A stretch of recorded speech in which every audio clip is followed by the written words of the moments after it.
He walked into my kitchen, lifted the lid off the pot I'd been tending for an hour and a half, and said, "We're not eating that tonight."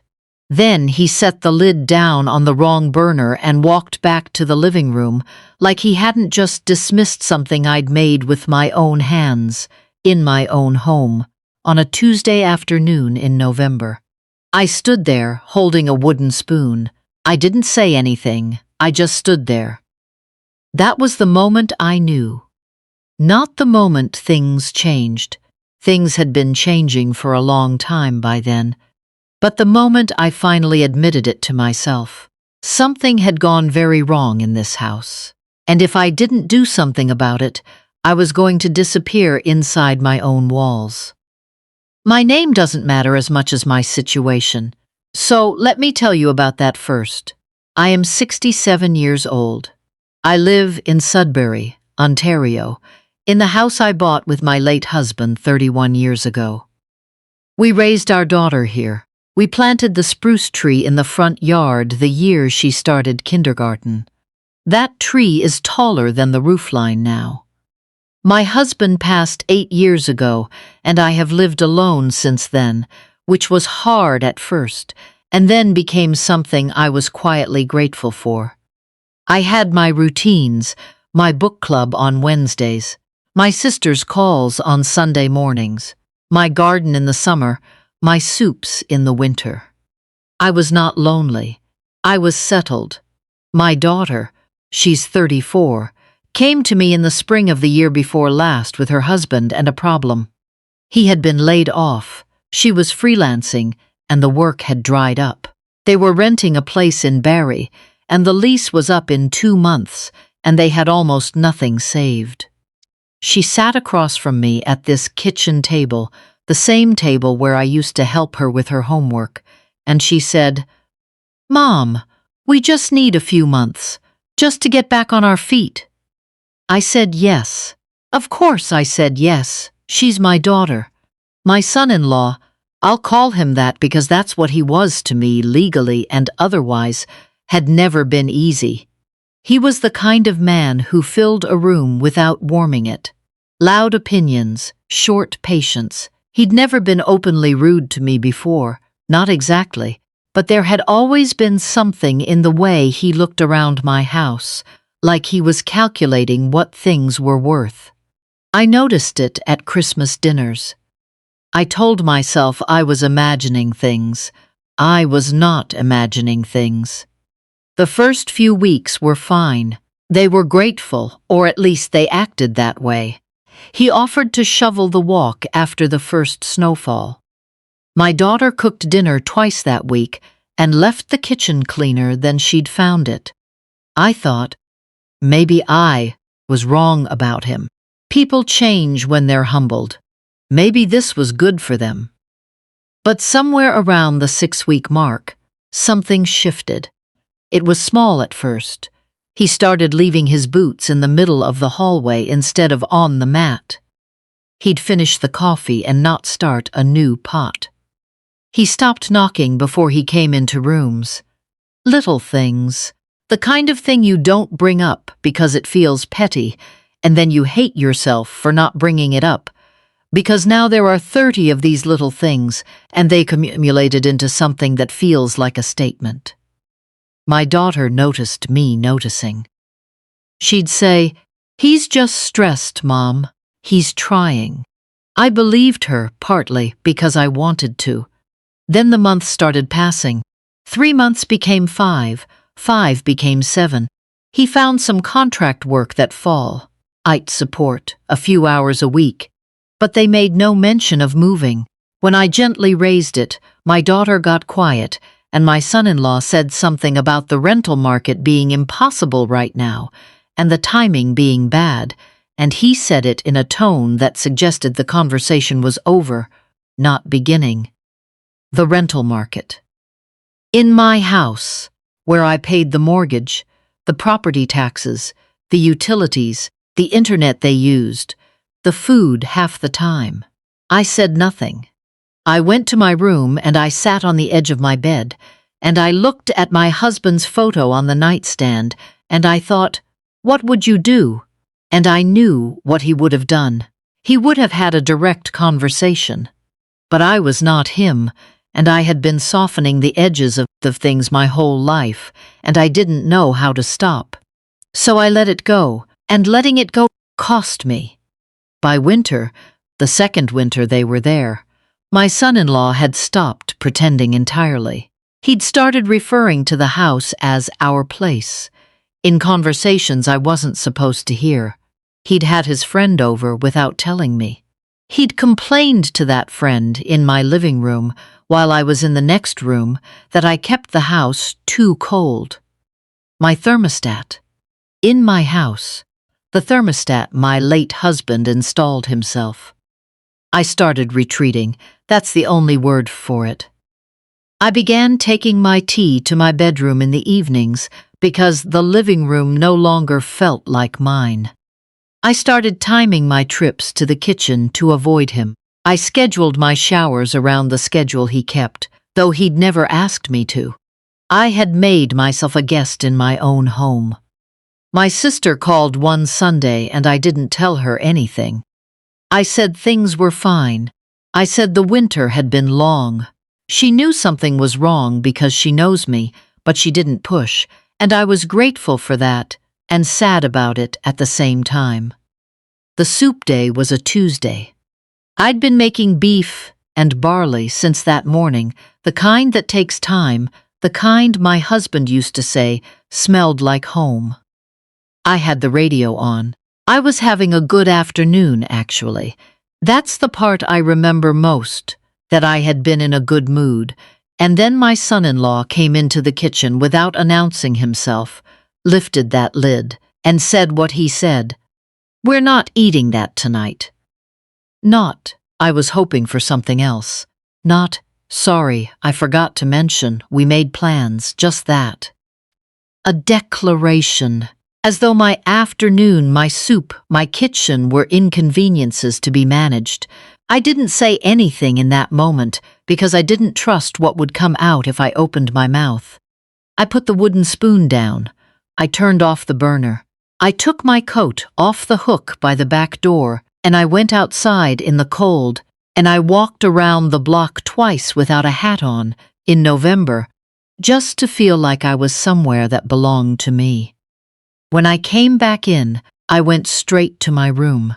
I sat at my desk, the little one by the window, where I pay my bills, where I write my Christmas cards, and I opened my laptop and I typed the words I should have typed 8 months earlier. How to remove a family member from your home in Ontario. I want to be honest about what I found because I think a lot of people are in the same situation and don't know this. My daughter and son-in-law were not tenants in the legal sense. They had never paid rent. There was no lease. There was no rental agreement. But because they had been living in my home for over a year, they had acquired certain rights I hadn't known about. In Ontario, even informal occupants can claim some protections under residential tenancy law, depending on the circumstances. It wasn't as simple as asking them to leave by Friday. I needed to do this carefully. I called a legal aid line the next morning. The person I spoke with was patient and kind and asked me very specific questions. How long had they been there? Was any money ever exchanged? Did they have their mail delivered here? Did they use this address for government purposes? I answered everything honestly. By the end of the call, I had a clearer picture. They advised me to give written notice, formal, dated, delivered in person or by registered mail. They gave me the language to use. They told me what the timeline would look like. They told me that if my son-in-law became aggressive or refused to leave after proper notice, I had options. I wrote the notice that afternoon. 60 days. I was giving them 60 days, which was more than they deserved and more than the law required in my specific situation, but I wanted to be fair. I wanted to be able to say, when I looked at myself in the mirror, that I had been fair. I did not tell my daughter what I was planning. I thought about it. I went back and forth on it for 3 days. But every time I imagined having that conversation with her first, I could hear how it would go. She would tell him. He would become impossible to live with. There might be a scene. I had no stomach for scenes, so I prepared quietly. I took photographs of every room in the house. I noted the condition of things. I contacted my bank and made sure I understood exactly which accounts were in my name only. I called my sister and I told her everything, all of it, the months of it, and she cried a little and I cried a little, and she said, "I'm coming up on the weekend." I said, "Not yet. Wait until it's done." She waited. On the Thursday, I put on a good cardigan, the navy one, the one I wear when I need to feel like myself. And when my daughter and son-in-law were both in the living room after dinner, I came in and set 2 envelopes on the coffee table, one with my daughter's name, one with his. I said, "These are formal notices of termination of occupancy. You have 60 days from today." He looked at the envelopes. He looked at me, and then he laughed, actually laughed. "You're serious," he said. "Not a question, a challenge." "I am," I said. "You can't just," he started. "I've spoken with a legal advisor," I said. "You're welcome to speak with one as well. The notices are consistent with Ontario law. If you have questions, I'd suggest you write them down and take them to someone qualified to answer them." I did not raise my voice. I did not shake, though I had been shaking all day before that moment. I turned around and I went back to my bedroom and I closed the door. I heard him through the wall, the volume of him. I won't repeat what he said because it's not worth repeating, but I will tell you that my daughter's voice stayed quiet through all of it, and at some point the house went quiet too. She knocked on my door an hour later. I opened it. Her eyes were red. "Mom," she said, "I'm so sorry." I don't know exactly what she was apologizing for. Whether it was for him, or for the past 1.5 years, or for looking away when she should have looked at me. Maybe she wasn't sure either. I put my arms around her and she leaned into me the way she used to when she was small, and we stood there in the doorway for a long time without saying anything. That part I hadn't planned. That part was just us. The next 6 weeks were uncomfortable. He barely spoke to me. He moved through the house with a coldness that I think was meant to punish me, but mostly it was just a relief. My daughter started doing things she hadn't done in months, asking if I wanted company on my walks, making tea without being asked, staying in the kitchen with me while I cooked instead of disappearing. I don't know what conversations she was having with him behind closed doors. I didn't ask. On the 58th day, they left. I watched from the kitchen window as the last boxes went into the back of a rented van.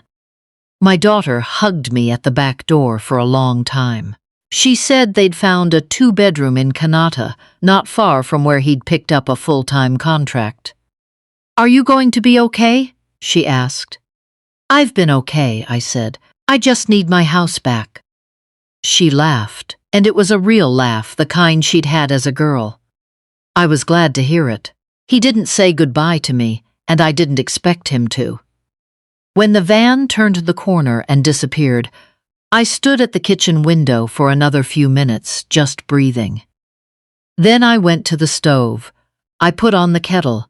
I found the good loose-leaf tea I keep in the back of the cupboard, the tin my sister brought me from a shop in Halifax, the one I've been rationing, because I only drink it when something feels worth marking. I took my mug to the chair by the front window, the one with the worn patch on the armrest where I always rest my wrist. Outside, the spruce tree stood in the gray November light, same as it always had. I drank my tea at exactly the temperature I like. I did not have to explain the temperature to anyone. I did not have to make myself small or time myself or retreat. My home had been returned to me, and I had returned to it. If you are sitting in a house that used to feel like yours and now you're not sure, I want you to know something I learned later than I should have. The moment you start scheduling yourself around someone else's moods in your own home, something has already gone wrong. It doesn't fix itself. It doesn't improve with patience alone. Patience without action is just waiting, and waiting hands the house over slowly, room by room, until you're the guest, and they're the ones who feel entitled. You are allowed to reclaim what is yours. Quietly, legally, without a scene, without apology. You are allowed to make your soup on a Tuesday and eat it with the radio on, in the kitchen that belongs to you, in the house where you have lived your life. That's all I did. In the end, that's all it took.